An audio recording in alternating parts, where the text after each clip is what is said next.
Book 2, Chapter 1. I wish now to review in memory my past wickedness and the carnal corruptions of my soul, not because I still love them, but that I may love thee, O my God. For love of thy love I do this, recalling in the bitterness of self-examination my wicked ways, that thou mayest grow sweet to me, thou sweetness without deception, thou sweetness happy and assured. Thus thou mayest gather me up out of those fragments in which I was torn to pieces, while I turned away from thee, O unity, and lost myself among the many. For as I became a youth, I longed to be satisfied with worldly things, and I dared to grow wild in a succession of various and shadowy loves. My form wasted away, and I became corrupt in thy eyes. Yet I was still pleasing to my own eyes, and eager to please the eyes of men. Chapter 2. But what was it that delighted me save to love and to be loved? Still, I did not keep the moderate way of the love of mind to mind, the bright path of friendship. Instead, the mists of passion steamed up out of the puddly concupiscence of the flesh and the hot imagination of puberty, and they so obscured and overcast my heart that I was unable to distinguish pure affection from unholy desire. Both boiled confusedly within me, and dragged my unstable youth down over the cliffs of unchaste desires and plunged me into a gulf of infamy.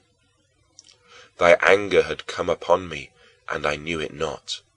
I had been defeated by the clanking of the chains of my mortality, the punishment for my soul's pride, and I wandered farther from thee, and thou didst permit me to do so. I was tossed to and fro, and wasted, and poured out, and I boiled over in my fornications. And yet thou didst hold thy peace, O my tardy joy. Thou didst still hold thy peace, and I wandered still farther from thee into more and yet more barren fields of sorrow, in proud dejection and restless lassitude. If only there had been someone to regulate my disorder, and turn to my profit the fleeting beauties of the things around me, and to fix a bound to their sweetness, so that the tides of my youth might have spent themselves upon the shore of marriage.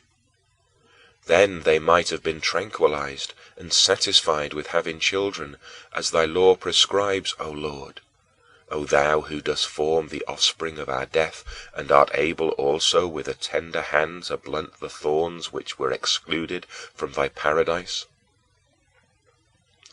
For thy omnipotence is not far from us, even when we are far from thee. Now, on the other hand, I might have given more vigilant heed to the voice from the clouds. Nevertheless, such shall have trouble in the flesh, but I spare you. And it is good for a man not to touch a woman. And he that is unmarried cares for the things that belong to the Lord, how he may please the Lord, but he that is married cares for the things that are of the world, how he may please his wife. I should have listened more attentively to these words, and, thus having been made a eunuch for the kingdom of heaven's sake, I would have, with greater happiness, expected thy embraces. But, fool that I was, I foamed in my wickedness as the sea, and, forsaking thee, followed the rushing of my own tide, and burst out of all thy bounds. But I did not escape thy scourges, for what mortal can do so? Thou wast always by me, mercifully angry, and flavoring all my unlawful pleasures with bitter discontent, in order that I might seek pleasures free from discontent. But where could I find such pleasure save in thee, O Lord? Save in thee, who dost teach us by sorrow, who woundest us to heal us, and dost kill us that we may not die apart from thee.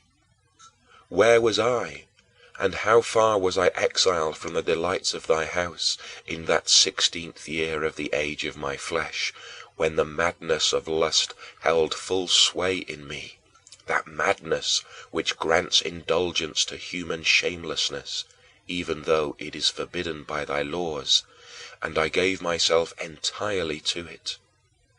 Meanwhile, my family took no care to save me from ruin by marriage, for their sole care was that I should learn how to make a powerful speech and become a persuasive orator. Chapter 3. Now, in that year my studies were interrupted. I had come back from Medora, a neighboring city where I had gone to study grammar and rhetoric, and the money for a further term at Carthage was being got together for me. This project was more a matter of my father's ambition than of his means, for he was only a poor citizen of Tagaste. To whom am I narrating all this? Not to thee, O my God, but to my own kind in thy presence, to that small part of the human race who may chance to come upon these writings. And to what end?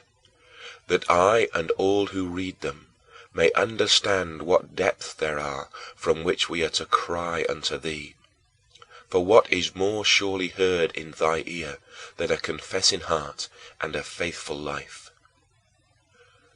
Who did not extol and praise my father because he went quite beyond his means to supply his son with the necessary expenses for a far journey in the interest of his education? For many far richer citizens did not do so much for their children. Still, this same father troubled himself not at all as to how I was progressing toward thee, nor how chaste I was, just so long as I was skillful in speaking, no matter how barren I was to thy tillage, O God, who art the one true and good Lord of my heart, which is thy field. During that 16th year of my age, I lived with my parents, having a holiday from school for a time. This idleness imposed upon me by my parents' straitened finances. The thorn bushes of lust drew rank about my head, and there was no hand to root them out. Indeed, when my father saw me one day at the baths and perceived that I was becoming a man and was showing the signs of adolescence, he joyfully told my mother about it as if already looking forward to grandchildren, rejoicing in that sort of inebriation in which the world so often forgets thee, its creator, and falls in love with thy creature instead of thee. The inebriation of that invisible wine of a perverted will which turns and bows down to infamy. But in my mother's breast thou hast already begun to build thy temple and the foundation of thy holy habitation, whereas my father was only a catechumen, and that but recently. She was, therefore, startled with a holy fear and trembling, for though I had not yet been baptized, she feared those crooked ways in which they walk who turn their backs to thee and not their faces. Woe is me! Do I dare affirm that thou didst hold thy peace, O my God, while I wandered farther from thee? Didst thou really then hold thy peace? Then whose words were they but thine, which by my mother, thy faithful handmaid, thou didst pour into my ears? None of them, however, sank into my heart to make me do anything. She deplored, and, as I remember, warned me privately with great solicitude not to commit fornication, but above all things never to defile another man's wife. These appeared to me but womanish counsels, which I would have blushed to obey. Yet they were from thee, and I knew it not. I thought that thou wast silent, and that it was only she who spoke. Yet it was through her that thou didst not keep silent toward me, and in rejecting her counsel I was rejecting thee, I, her son, the son of thy handmaid, thy servant. But I did not realize this, and rushed on headlong with such blindness that among my friends I was ashamed to be less shameless than they, when I heard them boasting of their disgraceful exploits. Yes, and glorying all the more the worse their baseness was. What is worse, I took pleasure in such exploits, not for the pleasure's sake only, but mostly for praise. What is worthy of vituperation except vice itself? Yet I made myself out worse than I was, in order that I might not go lacking for praise. And when in anything I had not sinned as the worst ones in the group, I would still say that I had done what I had not done, in order not to appear contemptible because I was more innocent than they, and not to drop in their esteem because I was more chaste. Behold, with what companions I walked the streets of Babylon. I rolled in its mire and lolled about on it, as if on a bed of spices and precious ointments. And drawing me closely to the very center of that city, my invisible enemy trod me down and seduced me, for I was easy to seduce. My mother had already fled out of the midst of Babylon, and was progressing, albeit slowly, towards its outskirts. For in counseling me to chastity, she did not bear in mind what her husband had told her about me. And, although she knew that my passions were destructive even then and dangerous for the future, she did not think that they should be restrained by the bonds of conjugal affection, if, indeed, they could not be cut away to the quick. She took no heed of this, for she was afraid lest a wife should prove a hindrance and a burden to my hopes. These were not her hopes of the world to come, which my mother had in thee, but the hope of learning, which both my parents were too anxious that I should acquire, my father because he had little or no thought of thee and only vain thoughts for me, my mother because she thought that the usual course of study would not only be no hindrance, but actually a furtherance toward my eventual return to thee. This much I conjecture, recalling as well as I can the temperance of my parents. Meantime, the reins of discipline were slackened on me, so that without the restraint of due severity I might play at whatsoever I fancied, even to the point of dissoluteness. And in all this there was that mist which shut out from my sight the brightness of thy truth, O my God. And my iniquity bulged out, as it were, with fatness. Chapter 4. Theft is punished by thy law, O Lord, and by the law written in men's hearts, which not even ingrained wickedness can erase. For what thief will tolerate another thief stealing from him? Even a rich thief will not tolerate a poor thief who is driven to theft by want. Yet I had a desire to commit robbery, and did so, compelled to it by neither hunger nor poverty, but through a contempt for well-doing and a strong impulse to iniquity. For I pilfered something which I already had in sufficient measure, and of much better quality. I did not desire to enjoy what I stole, but only the theft and the sin itself. There was a pear tree close to our own vineyard, heavily laden with fruit, which was not tempting either for its color or for its flavor. Late one night, having prolonged our games in the streets until then, as our bad habit was, a group of young scoundrels, and I among them, went to shake and rob this tree. We carried off a huge load of pears, not to eat ourselves, but to dump out to the hogs, after barely tasting some of them ourselves. Doing this pleased us all the more because it was forbidden.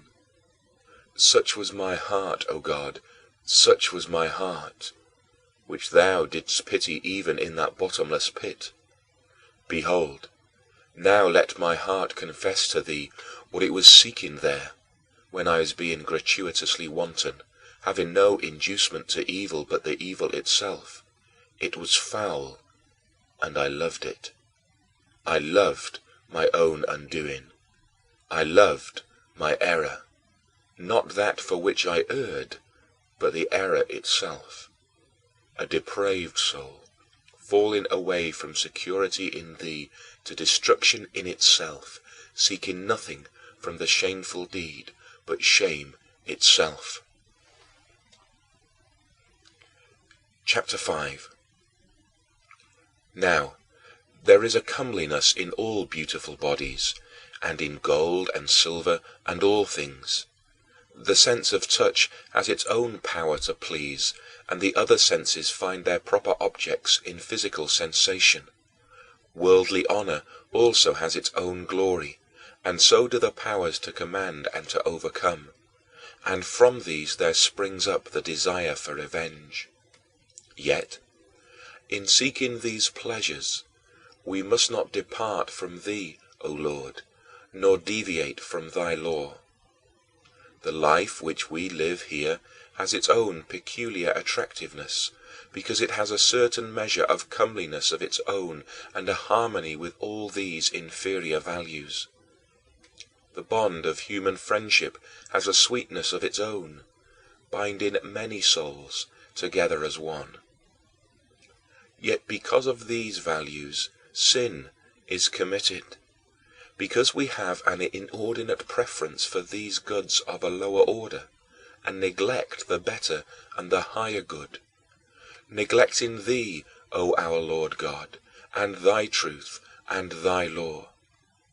For these inferior values have their delights, but not at all equal to my God, who hath made them all.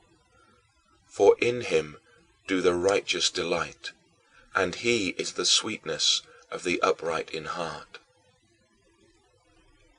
When, therefore, we inquire why a crime was committed, we do not accept the explanation unless it appears that there was the desire to obtain some of those values which we designate inferior, or else a fear of losing them.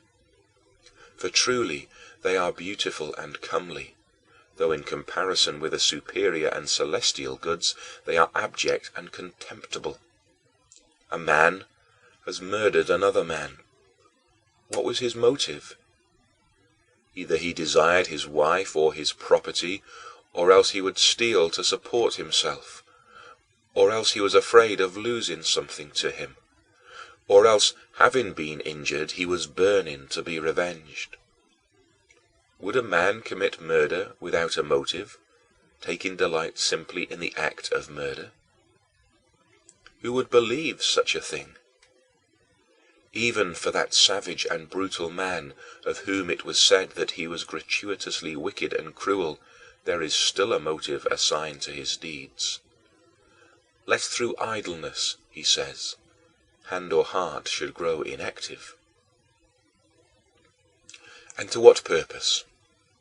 Why, even this, that, having once got possession of the city through his practice of his wicked ways, he might gain honors, empire, and wealth, and thus be exempt from the fear of the laws and from financial difficulties in supplying the needs of his family, and from the consciousness of his own wickedness. So it seems that even Catiline himself loved not his own villainies, but something else, and it was this that gave him the motive for his crimes. Chapter 6. What was it in you, O theft of mine, that I, poor wretch, doted on, you deed of darkness, in that 16th year of my age? Beautiful you were not, for you were a theft. But are you anything at all, so that I could analyze the case with you? Those pears that we stole were fair to the sight, because they were thy creation, O beauty beyond compare, O creator of all, O thou good God, God the highest good, and my true good. Those pears were truly pleasant to the sight, but it was not for them that my miserable soul lusted, for I had an abundance of better pears. I stole those simply that I might steal, for having stolen them, I threw them away. My sole gratification in them was my own sin, which I was pleased to enjoy, for if any one of those pears entered my mouth, the only good flavor it had was my sin in eating it. And now, O Lord my God, I ask what it was in that theft of mine that caused me such delight.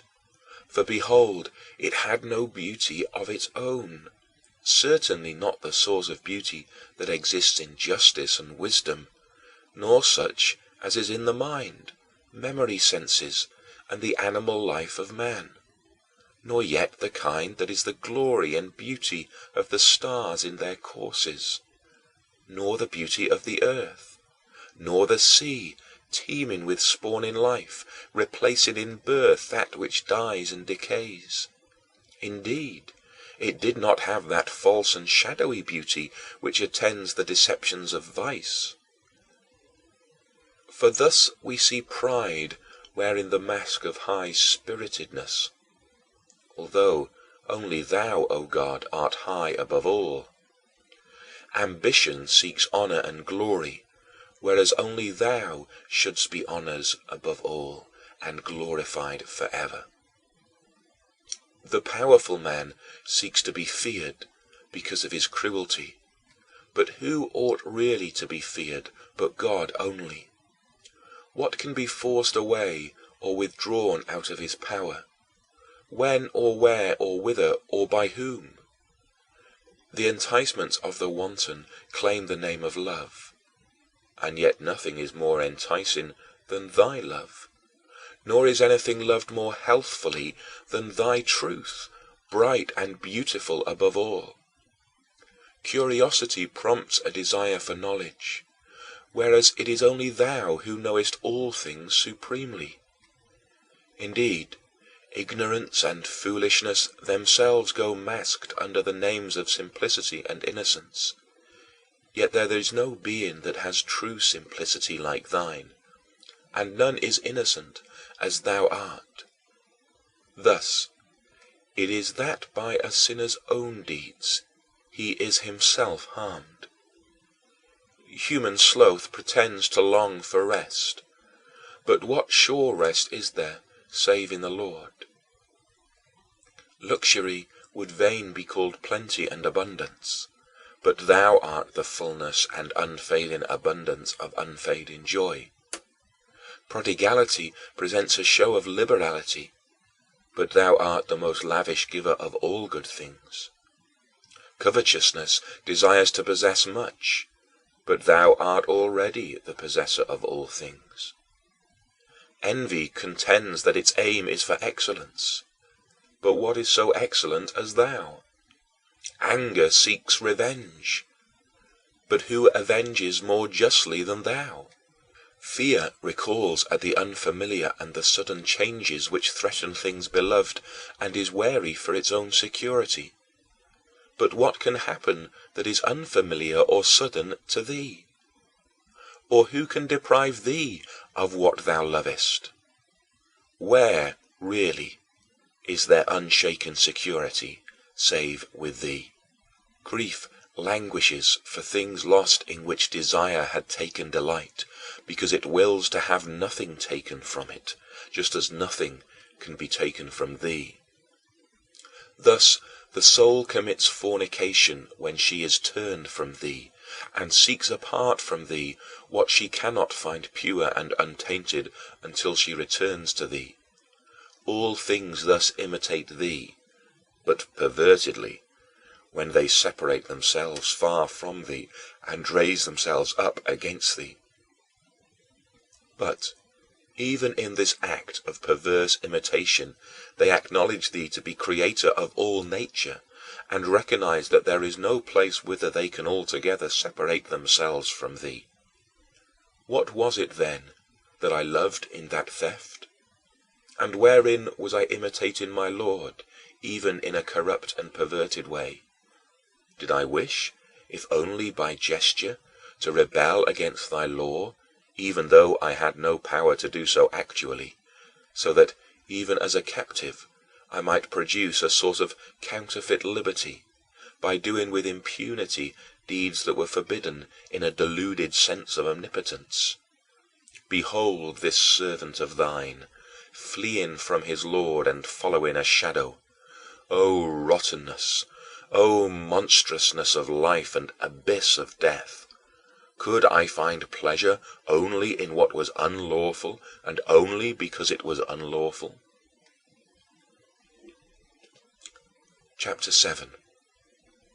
What shall I render unto the Lord for the fact that while my memory recalls these things, my soul no longer fears them? I will love thee, O Lord, and thank thee, and confess to thy name, because thou hast put away from me such wicked and evil deeds. To thy grace I attribute it, and to thy mercy, that thou hast melted away my sin as if it were ice. To thy grace also I attribute whatsoever of evil I did not commit. For what might I not have done, loving sin as I did, just for the sake of sinning? Yea, all the sins that I confess now to have been forgiven me, both those which I committed willfully and those which, by thy providence, I did not commit. What man is there who, when reflecting upon his own infirmity, dares to ascribe his chastity and innocence to his own powers, so that he should love thee less, as if he were in less need of thy mercy, in which thou forgivest the transgressions of those that return to thee? As for the man who, when called by thee, obeyed thy voice, and shunned those things which he here reads of me, as I recall and confess them of myself, let him not despise me. For I, who was sick, have been healed by the same physician by whose aid it was that he did not fall sick, or rather was less sick than I. And for this let him love thee just as much, indeed, all the more, since he sees me restored from such a great wickedness of sin by the selfsame Saviour by whom he sees himself preserved from such a weakness. Chapter 8. What profit did I, a wretched one, receive from those things which, when I remember them now, cause me shame? Above all, from that theft, which I loved only for the theft's sake. And, as the theft itself was nothing, I was all the more wretched in that I loved it so. Yet by myself alone I would not have done it. I still recall how I felt about this then. I could not have done it alone. I loved it then because of the companionship of my accomplices with whom I did it. I did not, therefore, love the theft alone. Yet, indeed, it was only the theft that I loved, for the companionship was nothing. What is this paradox? Who is it that can explain to me but God, who illumines my heart and searches out the dark corners thereof? What is it that has prompted my mind to inquire about it, to discuss and to reflect upon all this? For had I at that time loved the pears that I stole and wished to enjoy them, I might have done so alone, if I could have been satisfied with a mere act of theft by which my pleasure was served. Nor did I need to have that itching of my own passions inflamed by the encouragement of my accomplices. For since the pleasure I got was not from the pears, it was in the crime itself, enhanced by the companionship of my fellow sinners. Chapter 9. By what passion, then, was I animated? It was undoubtedly depraved and a great misfortune for me to feel it, but still, what was it? Who can understand his errors? We laughed because our hearts were tickled at the thought of deceiving the owners, who had no idea of what we were doing and would have strenuously objected. Yet again, why did I find such delight in doing this which I would not have done alone? Is it that no one readily laughs alone? No one does so readily, but still sometimes, when men are by themselves and no one else is about, a fit of laughter will overcome them when something very droll presents itself to their sense or mind. Yet alone I would not have done it. Alone I could not have done it at all. Behold, my God, the lively review of my soul's career is laid bare before thee. I would not have committed that theft alone. My pleasure in it was not what I stole, but rather the act of stealing. Nor would I have enjoyed doing it alone. Indeed, I would not have done it. O friendship all unfriendly, you strange seducer of the soul, who hungers for mischief from impulses of mirth and wantonness, who craves another's loss without any desire for one's own profit or revenge, so that when they say, "Let's go, let's do it," we are ashamed not to be shameless. Chapter 10. Who can unravel such a twisted and tangled knottiness? It is unclean. I hate to reflect upon it. I hate to look on it. But I do long for thee, O righteousness and innocence, so beautiful and comely to all virtuous eyes. I long for thee with an insatiable satiety. With thee is perfect rest and life unchanging. He who enters into thee enters into the joy of his Lord, and shall have no fear, and shall achieve excellence in the excellent. I fell away from thee, O my God, and in my youth I wandered too far from thee, my true support. And I became to myself a wasteland. End of Book 2.